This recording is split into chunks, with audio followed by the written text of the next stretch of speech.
CM Jaganmohan రెడ్డితో మత్స్యకారుల జీవితాలు మారిపోయాయన్నారు విశాఖకు చెందిన మత్స్యకార సంఘం నాయకులు వాసుపల్లి జానకిరాం. సీఎం జగన్ విశాఖ వస్తున్న నేపథ్యంలో కృతజ్ఞతగా బైక్ ర్యాలీను నిర్వహించామంటున్న జానకిరాంతో మా ప్రతినిధి Raju face to face. Jaganmohan Reddy పర్యటన సిద్ధమైంది. ఎన్నికల ప్రచార శంఖారావాన్ని కూడా విశాఖపట్నం నుంచే పూరించబోతున్న నేపథ్యంలో రేపు సీఎం వస్తున్న సందర్భంలో ఈరోజు అయితే విశాఖపట్నం జాలర్పేటలో మత్స్యకార సంఘాలన్నీ కూడా ఆనందార్షాలు వ్యక్తం చేస్తూ ఇక్కడ భారీ బైక్ ర్యాలీ అయితే ఏర్పాటు చేయడం జరిగింది. మత్స్యకార సంఘం నాయకులు వైఎస్ఆర్ కాంగ్రెస్ పార్టీకి చెందినటువంటి వాసుపల్లి జానకిరాం మనతో పాటు ఉన్నారు. ఈ బైక్ ర్యాలీ దగ్గరుండి నిర్వహిస్తూ థ్యాంక్ యూ సీఎం అంటూ కూడా ఈ కార్యక్రమాన్ని నిర్వహించడం జరుగుతుంది. దీనికి సంబంధించి పూర్తిగా ఆయన మాటలను తెలుసుకునే ప్రయత్నం చేద్దాం. జానకిరాం గారు చెప్పండి, అసలు ఈ బైక్ ర్యాలీ ఏర్పాటు చేయడానికి ప్రధాన కారణం ఏంటండి? గత ప్రభుత్వాలు మత్స్యకారులను విస్మరిస్తే గౌరవ ముఖ్యమంత్రి వైఎస్ జగన్మోహన్ రెడ్డి గారు 2019లో అధికారంలోకి వచ్చిన తర్వాత దగ్గర నుంచి కూడా మత్స్యకారులకు అనేక సంక్షేమ పథకాలు అందిస్తున్నటువంటి తరుణంలో, అదేవిధంగా బంగ్లాదేశ్లోని పాకిస్తాన్లోని మత్స్యకారులు చిక్కుకుంటే వాళ్ళని కూడా ముఖ్యమంత్రి గారే సహకారంతో విడుదల చేయించడం జరిగింది. ఈ మధ్యకాలంలో రీసెంట్గా 2 నెలల క్రితము మన ఫిషింగ్ హార్బర్లోని మరి అగ్ని ప్రమాదం మీకు అందరికీ తెలిసిన విషయమే.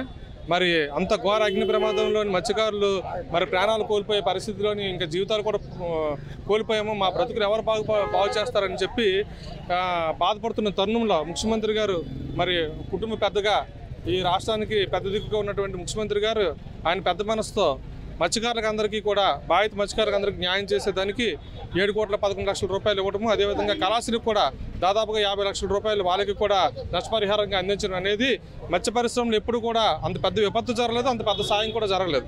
సో ఇటువంటి పరిస్థితుల్లోని గౌరవ ముఖ్యమంత్రి గారికి కృతజ్ఞతలు చెప్పాల్సిన అవసరము మత్స్యకారులుగా మా పైన బాధ్యత ఎంతైనా ఉంది. దాంట్లో భాగంగా ఈరోజు మరి ప్రమాదం జరిగిన తర్వాత ముఖ్యమంత్రి గారు విశాఖపట్నానికి రాలేదు.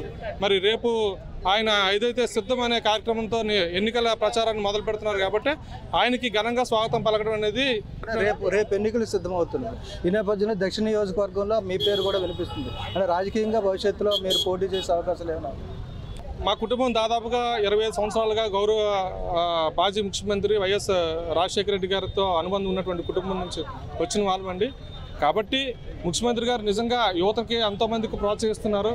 ఈరోజు మరి అటువంటి ముఖ్యమంత్రి ఉన్నారు కాబట్టి విశాఖ దక్షిణ నియోజకవర్గంలోని నేను కూడా ఒక ఆస్పిరెంట్గా ఉన్నాను. ఒకవేళ ముఖ్యమంత్రి గారు సీటు కానీ ఇచ్చినట్లయితే ఖచ్చితంగా విశాఖ దక్షిణ నియోజకవర్గాన్ని వైఎస్ఆర్ ఖాతాలో వేసి ముఖ్యమంత్రి జగన్మోహన్ రెడ్డి గారికి కానుక ఇవ్వడానికి సిద్ధంగా ఉన్నాము. అదే విషయాన్ని గతంలో కూడా 2 సార్లు ముఖ్యమంత్రి గారు స్వయంగా కలిసి చెప్పడం కూడా జరిగింది.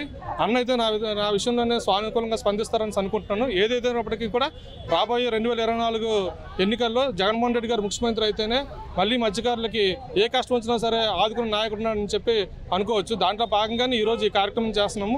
మరి ఖచ్చితంగా అవకాశం వస్తే మాత్రం పోటీ చేయడానికి సిద్ధంగా ఉన్నాను. మొత్తంగా చూసుకుంటే ఏదైతే విశాఖపట్నం నుంచి ఎన్నికల శంఖారావాన్ని అయితే మోగించబోతున్న నేపథ్యంలో విశాఖపట్నం వస్తున్నటువంటి ముఖ్యమంత్రికి స్వాగతం పలుకుతూ థ్యాంక్ యూ సీఎం పేరుతో ఈరోజు నిర్వహిస్తున్న బైక్ ర్యాలీ రాబోయే ఎన్నికల్లో మళ్ళీ అధికారం చేపట్టడానికి తమ వంతు కృషి చేస్తామని, అదేవిధంగా విశాఖపట్నం దక్షిణ నియోజకవర్గంలో తనకు అవకాశం ఇస్తే ఇక్కడ గెలిచి జగన్మోహన్ రెడ్డికి తన పదవిని అయితే బహుమతిగా ఇస్తానని చెప్పి వాసుపల్లి జానకిరాం తెలియజేస్తున్న పరిస్థితి. వీడియో జర్నలిస్ట్ స్వామితో రాజు, ఐ న్యూస్, విశాఖపట్నం.